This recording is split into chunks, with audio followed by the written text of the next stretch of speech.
On today's episode of America Unfiltered with James Pascalides, we'll tackle topics like the USA funding terrorism, a trade war beginning between the USA, Canada, and Mexico, 17 different Democrats all posting the same propaganda video to their Instagram, and Democrats voting no to protect women's sports in America. All that and much more coming up on today's episode, episode 30 of America Unfiltered with James Pascalides, starting now. The moment is here. This is our moment. America, we are back, baby. Welcome to another episode of America Unfiltered with James Pascalides. This is episode 30. I already talked to you guys about my topics today, so I'm going to dive right on into them. First, I want to talk about Tariff Day. Officially, Donald Trump's tariffs that he put on Canada and Mexico are in place now, and it has started a bit of a tariff war as well. They have put retaliation tariffs back on us. We imposed 25% tariffs on Mexican and Canadian imports, excluding a 10% tariff on Canadian crude oil and energy. Canada retaliated with a 25% tariff on $30 billion worth of U.S. goods. Donald Trump is now working on ways to avoid having to get anything from Canada. And Justin Trudeau is claiming that Donald Trump is not doing any of these tariffs because of fentanyl or drugs coming across the border, but to annex Canada and try and take Canada as the 51st state. So I want to give you guys my take on this. I personally, like you guys know, I've said this multiple times, I think Canada should become the 51st state. I think without becoming the 51st state, they will and cannot survive, not only from a military standpoint, but from a financial standpoint as well. They get subsidized by us. Without our trade, they wouldn't be able to be a functioning country. So it is in Canada's best interest to become a U.S. state. Not only will it up their protection and value, but like I said, it will make their economy better, their healthcare system. You'll actually be able to see a doctor. You won't have insane taxes like they have in Canada and all the various problems that Canada has under Justin Trudeau's terrible, terrible leadership. Justin Trudeau has been a terrible leader for Canada. He has steered the country in the wrong direction. He is sinking the ship, and Donald Trump is trying to throw them a life raft to save them. And Justin Trudeau's answer to that is to retaliate against Donald Trump. I don't think any of this will end well for Canada. Like I said, I think Canada, if they don't make a deal with the United States, they will be in financial ruin. They will push themselves to be a third world nation. They do not stand a chance. I really think that the U.S. has a lot to offer Canada, and I think Mexico would be a great state as well. I think if you want to solve the immigration crisis in a day, take Mexico in as a state. That's the best way to solve the crisis at the southern border and immediately eliminate the cartels as well. Because if we're able to take in Mexico as a state, I can guarantee you the U.S. would immediately eliminate the cartels off the face of the earth. They wouldn't subject American citizens to that. So I really hope that as the future goes on, I hope that Canada and Mexico do become U.S. states. I think they would be great additions to the U.S., but at the chance they don't, I really hope that Justin Trudeau is able to actually see the light of what is going to happen to Canada if he does not cut some kind of a deal with Donald Trump. Donald Trump is an excellent deal maker, an excellent politician, and an excellent businessman. And having him behind the wheel, behind all this, is great for America. It's going to put us in a position to excel, which is something America really needs. I want to go on to our next topic. I want to talk about how the United States and Ukraine are signing the mineral deal. I've talked about the mineral deal a little bit. Donald Trump has also talked about this a lot. But we've entered into an agreement granting American companies access to Ukraine's reserves in lithium, cobalt, rare earth elements, essentials for electronics and the defense industries in the United States. The deal gives very favorable tax conditions for United States firm aiming to reduce reliance on Chinese mineral supplies. So not only is this a huge strategic play, but it's something that helps the United States and helps Ukraine. I personally don't think we should be helping Ukraine at all anymore, and I'll talk about that in my next segment a little bit, but I think that the benefit for the United States makes it worth it. I don't think Ukraine has anyone's best interest in mind besides Ukraine currently. Zelensky signed this deal because Zelensky doesn't have any other choice, and he knows that. He was embarrassed in the White House in the way he presented himself and talked, and he was embarrassed around the world. He looked like a weak leader compared to Donald Trump. He looks like someone who has no legs to stand on, and he doesn't. He is fighting a war that he will lose without the help of Donald Trump. Joe Biden continuously sent billions of our tax dollars to Zelensky in Ukraine, where the vast majority of it was either stolen or laundered or whatever happened to the money. It's pretty crazy that we're even saying that. But I really think we need to just look at what's going on. Zelensky needs to look at what's going on, and he needs to see it from everyone else's perspective, that he can't run around the world begging people for money, trying to drag people from NATO into a war that they shouldn't be in the first place. So I do not think Ukraine should be able to join NATO. I don't think that anyone from NATO should be helping Ukraine, and the U.S. I don't think should be helping Ukraine at all. I personally, I'm closer to being on the side of the U.S. should be leaving NATO than the U.S. should be sending one more dollar or one more gun to Ukraine. I don't think they deserve our help after the way Zelensky disrespected Donald Trump and J.D. Vance and the American taxpayer. I think that was incredibly disrespectful. I do want to go on to our next topic. I want to talk about how Democratic leaders around the world, specifically in the United States, though, they're siding with Zelensky and they're pushing for the war to continue. What Donald Trump wants is he wants the war to end. He understands that hundreds of thousands of young men are dying across the world. They're dying in Russia and Ukraine from this war. And it's gotten so bad that Ukraine has such a lack of soldiers, they're literally kidnapping young men off the street and bringing them to the front lines. They're taking men with mental disabilities, people with Down syndrome and autism and things of these natures, and putting them on the front lines. It's despicable, it's disgusting, it should be punished what he's doing. It should not be allowed. He's very close to being a dictator with how he's handling this war. I personally think that Donald Trump should do a lot more than he's currently doing when it comes to just, I don't know, sticking it to Zelensky is not the right word, but letting Zelensky know that we're not going to allow this continuous robbery that he's trying to pull off. He's trying to rob the American taxpayer to keep this war funded and keep it going, and a quote from him very recently, within the last couple days, says this war is very, very, very far from over. And yes, he said very that many times. That's how ridiculous he is. This war should not be very far from over when Donald Trump and Putin are sitting at the table working out a deal, and Ukraine's the only one refusing to sit at the table to work out a deal. So, like I said, I personally think that Zelensky is writing his own death note by doing all these things. I don't think it helps the people of his country or himself to continuously piss off Donald Trump, continuously piss off the American taxpayer. It is just, it's not the right move, and all he has is economic interests. He wants to gain more money for himself and for his country, and that's it. He doesn't care about anything else at this point, and it's become extremely apparent. I want to go on to our next topic. This one's a bit of a freaky one. I'm going to play a video for you guys.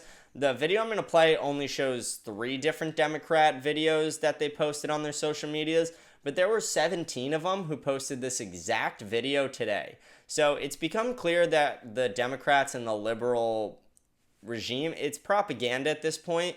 So when 17 people from the same political party are all posting a word-for-word, same line-by-line script that they're reading right into their phones on Instagram, on the news, whatever it is, you have to understand that someone wrote that for them, that this is propaganda, and that they are just lying to the American people. So I'm going to pop this video up for you guys, and you can see what I'm talking about. Like I said, it's only 3 of them here, but 17 of them posted the exact same video today. When I win, I will immediately bring prices down starting on day 1. That ain't true. That's what you just heard. Since day one of Donald Trump's presidency, prices are not down, they're up. Inflation is getting worse, not better. The prices of groceries, gas, housing, eggs, of essentials, it's not getting better, it's getting worse. Meanwhile, Donald Trump has done nothing. Who's eggs to lower prices? Instead, he's pardoned violent criminals who savagely beat police officers. On January He's letting Elon Musk take a chainsaw to vital government programs and then, even worse, giving him access to Americans' most sensitive data. Social Security numbers, tax returns, health care bills. He's fired thousands of essential workers, people who help our veterans get their benefits, people fighting Ebola in Africa so it doesn't come here. He's frozen funding for vital programs that so many American families need. Cancer research, education funding, payments to family farmers, and so much worse. Why are they doing this? Trump, Musk, Doge are taking these vital services away from you for one reason only, so they can give tax breaks to their billionaires club. Their plan is awful, simply awful. Billionaires win, families lose. Well, And billionaires that win. is the truth. And that is the truth. And that is the truth. That's a scary clip. When you're an American, you're a tax-paying citizen, especially if you've seen a movie like The Matrix or something. Like, that's a very scary, or even like 1984, but that's a very scary clip. When you see politicians all reading off a script and reading right to the American people, talking like it's original thoughts they had in their head, and they're saying things like, shit, that ain't true. Like, one, Elizabeth Warren has never said that sentence in her life. She just decided to say that because she was paid to, whoever wrote that script. I think it's a ridiculous thing that the Democrat propaganda machine is continuously tearing down Donald Trump, continuously tearing down Elon Musk and Republicans and hardworking Americans, and trying to make them seem like they are people who are malicious, have bad intent, and are not trying to help the American taxpayer. All the Department of Government Efficiency is doing is trying to help the American taxpayer. That's why it's called the Department of Government Efficiency. We should have an efficient government that doesn't waste our tax dollars, that doesn't spend money on finding out if Japanese quails are going to want to have sex with each other with a little cocaine. Like, the stupid things that our government funds around the world is actually ridiculous. Like the condoms in Gaza and all these other just ridiculous things that our tax dollars have been spent on. And it's propaganda. The way they sit there right in front of the camera, just lying to the American people. I think that, it's crazy that I'm saying I think this, because America should make propaganda illegal. The fact that propaganda was made legal again under the Obama administration is very sad. Propaganda should not be legal to the American people. The government should not be allowed to lie to us in the way they do. They shouldn't be allowed to just spill out lies about Donald Trump, Elon Musk, Republicans, and just hope that they stick on social media. None of the things they're saying are true. They are trying to tear Donald Trump down, tear Republicans down, and tear down this great nation. But we're not going to let them, because we have patriotism. We love this country a lot more than they do. Democrats hate America. They don't love this country. If they did love this country, they would stand behind the president. They would not just stand behind the president, but they would actually respect the office of the president. They wouldn't lie to the American people. They wouldn't steal our tax dollars, and they wouldn't continuously allow bureaucrats to run the government. We don't live in a democracy. We live in a bureaucracy. So that's what Elon Musk is trying to get rid of. He wants to make our government a democracy again, not a bureaucracy. This is something that I'm very excited for.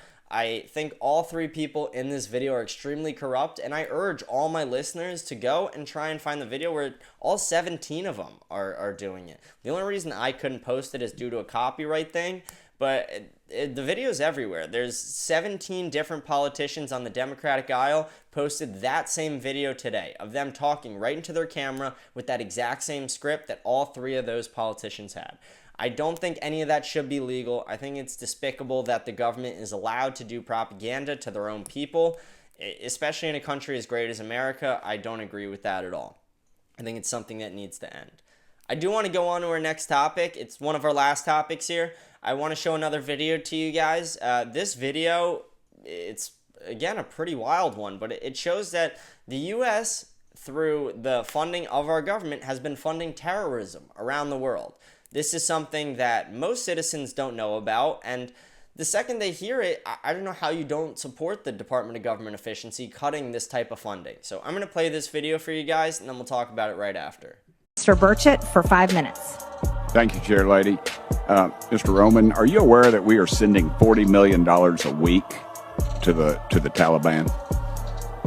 Yes, sir. Can you name other instances of foreign aid going to terrorist organizations? We have assisted al-Shabaab in Somalia. There's been instances of the Khamsi network in Sudan, Hamas, Islamic Jihad, Hezbollah, Kataib al-Hezbollah, Hayat Tahrir al-Shams in Syria. Dozens of terror organizations have received indirect assistance from U.S. foreign aid. These lobbyists have come to the House and have tried to kill legislation like H.R. 160, which was meant to increase transparency in USAID's funding of overseas organizations. Is that a current piece of legislation? That's from the last session. And give me that number again. H.R. 160. And what does it do? It was meant to give U.S. lawmakers the ability to have higher transparency in terror financing investigations aimed at scrutinizing extremist groups. Mr. Premack. We had a regulation before we left in the last administration that anybody who touches money in countries where there's terrorists, those names have to go through databases, terrorist databases. That was overturned by Biden. This is why I'm a big believer of take all the government budgets, bring them to zero, and then find out what they need from there. Stop giving them unlimited blank checks to run that will never bounce. The way our government works is they could write as many checks as they want and they never bounce because we just print more money. So the way it should work is like any other business. When you have financial problems, you stop and cut spending, you bring the budget to zero, and then you work from there on only what's necessary. Funding terrorism is not necessary. Funding the people who want to kill us is not necessary. Funding the people who kidnap, rape, and kill and skin Americans when they travel to their countries is not necessary. And the fact that Democrats are allowing this is BS. The fact that Democrats want to shut Department of Government Efficiency down when they're uncovering things like this is BS. The fact that we're doing this in the first place is BS. Why are we funding terrorism? Why are we fighting it at the same time? Why are we even fighting it if we're funding it? Like, it's a joke what the United States is doing. It's a joke the way our government has been run over time. And it's about damn time that we have someone like Donald Trump and Elon Musk in there doing what needs to be done, balancing the budget, stopping the wasteful fraud and abuse that's happening in our government spending. And again, to any person who disagrees with the things I say, I can pray that we agree on this, that we should not be funding terrorism around the world, that we should not be sending any money to any terrorist organizations at all. The only reason I would support sending money to a terrorist organization is if we cover the bills in anthrax first. Like, are you kidding me? Why are we sending anything, any aid at all to a terrorist organization who wants to kill Americans, who wants to kill people around the world, who wants to explode bombs off their chest and crash planes and murder people? It's despicable that we're allowing that. It really pisses me off. It makes me so upset to see a video like that. I don't understand how our government, even in the first place, started doing that. It's something that is so atrocious and so awful. I don't know. It just never in a billion years should have been allowed. I want to go on to our last topic today. Our last topic, again, is something that upsets me a little bit, but I want to talk about how every single Democrat in the United States House voted no to protect women in women's sports. So there was a bill in our House that would take all transgender athletes and not allow them to compete in women's sports, citing the evidence that males are physically bigger than females in ways when it comes to athletics, when it comes to bone density, muscle mass, the way that your body is shaped and works, and the way that your body is meant to develop and do things, that putting men and women in the same sports does not make sense. It would be like if you put LeBron James in the WNBA, he would score about 900 points a game. It would never be allowed. So there's no reason that men should be in women's sports. This is something that the vast majority of Americans do agree with. I don't think a lot of Americans disagree with me there. If you do, I'd love to hear your review in the comments about it. But yes, I don't think that men should be competing in women's sports. And the fact that every single House Democrat voted no on this shows you exactly where they're aligned with protecting women in the United States. I'm James Pascalides. This has been episode 30 of America Unfiltered. I'm signing off today. I hope you all have a blessed day. Thank you.